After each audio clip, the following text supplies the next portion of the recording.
에서 뭐 어떤 식으로 할 수 있고 뭐 이거보다도 중요한 거는 국민들이 지금 의혹을 가지고 이 사건을 지금 대하고 있으니 진지하게 그리고 정말 의혹을 해소하는 방향으로 우리들에게 진실을 좀 알려달라. 그리고 우리가 사법부의 권위라고 하는 것을 인정하는 이유는 어떠한 종류의 외압이나 그런 유혹에도 넘어가지 않고 대한민국의 최상위의 이 법을 적용하고 해석하는 기관에 종사하는 사람으로서의 자긍심을 우리들에게 보여주기를 기대했던 거 아니냐 이제 이런 취지로 지금 얘기를 해주시고 계십니다. 정말 맞는 말인 것 같은데 그럼에도 불구하고 지금 현재 법원의 태도가 사실은 조금 의심스러운 부분은 있습니다. 네, 왜냐하면 어제 그제 이 얘기가 나왔는데 그날 법원 공보관으로부터의 입장이 없었고요. 그 다음날 나온 입장은 매우 실망스러운 입장이었고요.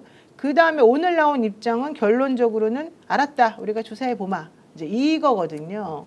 근데 이게 보통 매우 중요한 문제이기 때문에 만약에 해당 부장판사님의 입장에서 거짓말이라고 한다면 이건 있을 수 없는 모욕 아니겠습니까? 그래서 그럼요. 분명히 여기에 대해서 아주 정확하게 짚고 뭐든지 확실하게 얘기를 해주실 것으로 우리가 기대를 했는데 사실 이제 그것과는 다르게 지겸 부장의 입장 자체가 나오지를 않고 있기 때문에 의심스러워요. 근데 이상호 고발뉴스 기자가 어제도 터트린 뉴스가 있었습니다.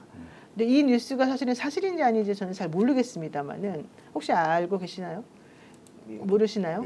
이상호 기자가 확인을 해봤더니 이건 다 이상호 기자의 얘기였습니다. 3개월 전에 그 생활안전과라고 이제 있죠. 경찰에 이렇게 유흥업소 단속하고 이러는 거기에서 그 동네 강남에 이제 유흥업소를 쫙 시찰을 하고 단속을 하고 이제 했답니다. 했는데 거기에서 당연히 이제 뭐 걸리는 상황도 있을 것이고 영업하시는 분들 입장에서 보자면은 이제 경찰이 와가지고 지적하고 이런 게 있으니까 좀 불편했겠죠. 이 과정 중에서 판사들과 정치인들의 이름이 나왔다는 겁니다. 그 업소의 주인으로부터. 그래서 그것들을 경찰 캐비넷에 넣어놓고 그것에 대해서 이제 보고서를 자기들끼리 작성해가지고 올렸는데 그 내용이 국민의힘 측에 이제 들어갔다. 이거는 이상호 기자의 얘기입니다.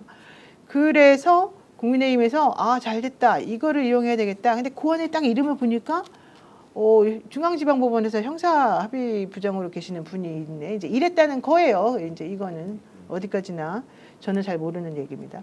그래서 이것 때문에 사실은 압박의 수단으로 이게 사용이 되었고 우리가 뜻하지 않게 구속 취소라는 결론을 맞게 됐고 이런 거 아니었겠느냐 이런 얘기를 좀. 아니 제가 그 이재명 후보 선거법 1심 때 징역 1년 네. 집행유예 2년 나왔을 때 관여했던 변호사님하고 이 얘기를 하다가 내가 법조인으로서 정말 이런 얘기 하면 안 되는데 판사가 너무 이상하다는 거예요. 저 사람 어디 룸사롱에 술 먹다가 사진 찍혀가지고 협박당하는 사람이 아니면 저럴 수가 있냐라고 그러는 거예요. 징역 1년을 때린 게 아무 죄도 없는데 근데 내가 법조인으로서 그 법조 경력도 오래된 분인데 이런 얘기 하면 안 되지만 이러면서 그래요. 그러니까 왜냐하면 그거는 우리가 사법부에 대해서는 그래도 인정해 왔잖아요. 네네. 물론 뭐 인혁당 재건이 사건에서 인혁당 피해자들을 죽인 것도 사법부고 다 그러긴 했지만 그래도 지금의 사법부는 다를 거라고 생각했던 건데 지금 이게 현실로 드러나고 있거든요. 영화 드라마에서 봤던 얘기가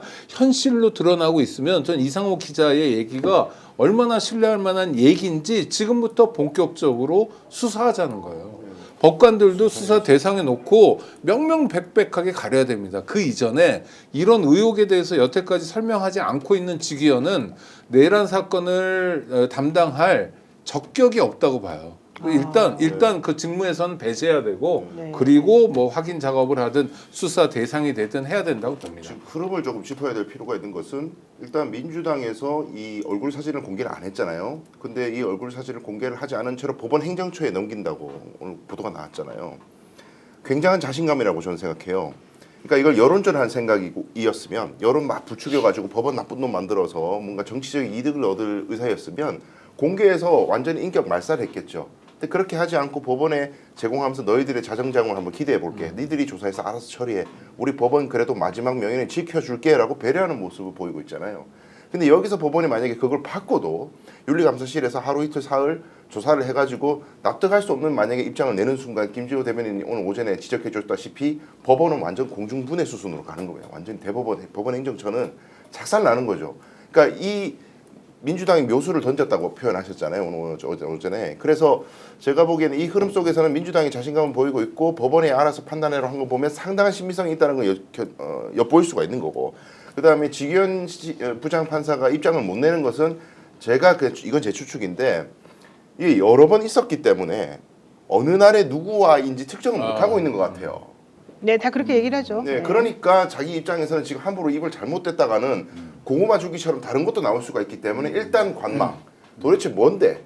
법원에 들어간 게 뭔데? 그걸 알고 나서 얘기하든지 말든지 하자. 이렇게 보고 있는 것 같습니다. 그 윤리감사관실에서 사실이 확인되면 징계 청구 예정이다 이렇게 했잖아요. 네네네. 사실이 확인되면 징계 청구는 징계 청구고 바로 수사 의뢰를 해야 되는 거 아닙니까? 그건 당연하죠.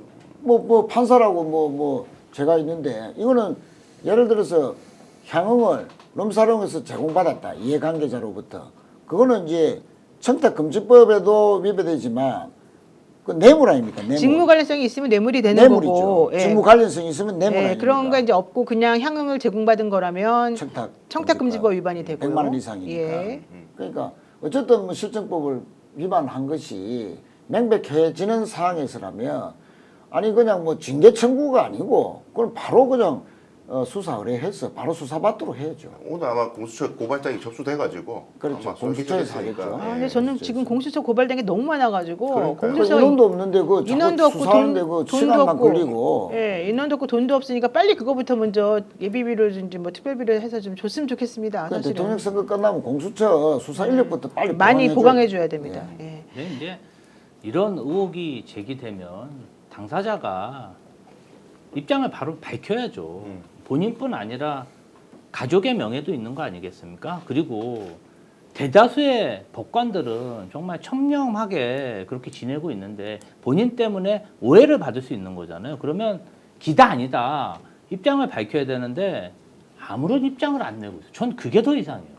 왜 버티는 건지. 글쎄요. 저는 아니길 바랍니다. 네. 아니라고 얘기를 해야지. 네. 왜 아니라고 얘기를 안 하죠? 일단 많은 분들이 민주당이 아무것도 없는데 저렇게 쓸 리는 없다 이런 얘기를 합니다. 그럼요. 왜냐하면 지금 이 대선을 앞두고 엄중한 시기에 까딱 잘못하면 완전 역풍을 맞을 텐데 사법부하고 그런 식으로 척져가지고 뭐가 좋을 것이며, 만약에 이 세 명의 검사 출신 의원님, 변호사 출신 의원님, 김용민 의원과 지금 김기표 의원 말하는 거죠. 그리고 언론인 출신 의원님, 노정면 의원, 이분들이 법을 얼마나 잘 알고 언론을 얼마나 잘하는 사람입니까?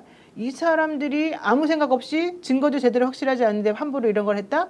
그랬을 리는 없다는 게 이제 일반적인 사람들의 생각이기 때문에 확실히 이제 뭔가 있는 거는 같다. 근데 그거를 공개한다는 것은 사실은 조금 위험할 수 있으니 좀 조심스럽게 신중하게 가자, 이제 이런 시기인 것 같아요. 그러니까 우리가 판사들을 그동안 얼마나 대접해 줬냐면 저 이상한 가운 입혀주고 법대 위에 앉혀준 것만이 아니라 이 사람들은 시작부터가 3급이었잖아요. 그러니까 부의사관이에요. 그러니까 뭐 행정고시 합격해도 5급인데 이 사람들만은 3급부터 시작해 준 겁니다. 그리고 독립성을 침해하지 않기 위해서, 아니 최 의원님도 그렇고 주변에서 보면 정말 마음에 안 드는 판결 있잖아요. 정말 판사가 저기 맞아 법조인이 이런 것도요 다 수긍해 줬어요. 왜냐하면 지금 이거 하나하나에 일비하지 말자. 그리고 우리 공동체가 다른 건 몰라도 사법부는 좀 지켜줘야 된다라는 거예요. 근데 조의대부터 해가지고 지금 뭐 지법이 됐든 뭐 고법이 됐든 또 저기 어디에 대법원이 됐든 지금